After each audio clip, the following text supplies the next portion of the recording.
Good morning everyone, সবাই কেমন আছো? আমি খুব ভালো আছি। আজ জামাই ষষ্ঠী সকালটা এইভাবেই শুরু হলো।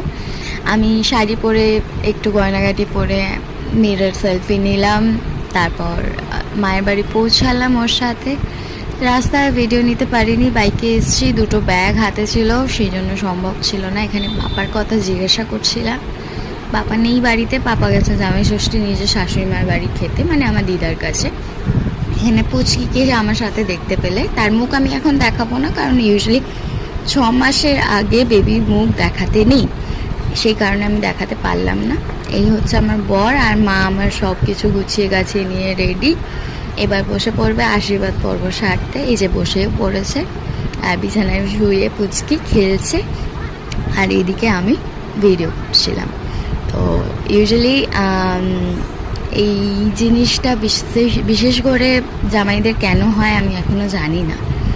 অ্যাকচুয়ালি ষষ্ঠী মাতার পুজো হিসাবেই আমি জানি। তো এখানে আশীর্বাদ পর্বটা কমপ্লিট করে গিফট দেওয়া নেওয়া হবে। আর এদিকে আমাদের প্রিয়াঙ্কা দিদি, যিনি বাড়িতে কাজ করেন আমাদের সমস্ত রকম, তাকেও একটু ক্যাপচার করলাম, ইয়ার্কি মারছিল সে আমার সাথে। আর এই কুর্তাটা ওর খুব পছন্দ হয়েছে।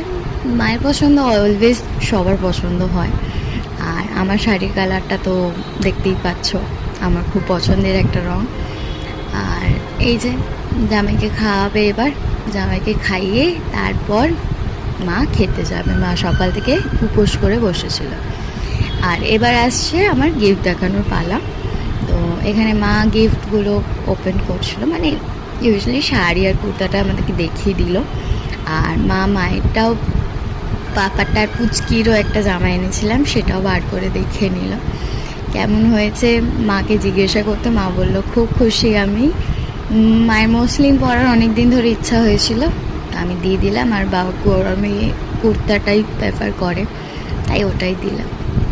মাকে বলছিলাম, মা তোমার একটা এই শাড়িটা আমি একদিন পরবো। মা বললো তুই তো পরিস আমার শাড়ি। আমি বলি হ্যাঁ, তখন তো তুমি আমাকে দিতে চাও না, ইয়ার্কি মারছিলাম আর কি, কিন্তু মায়ের শাড়ি পরেই তো বড় হলাম।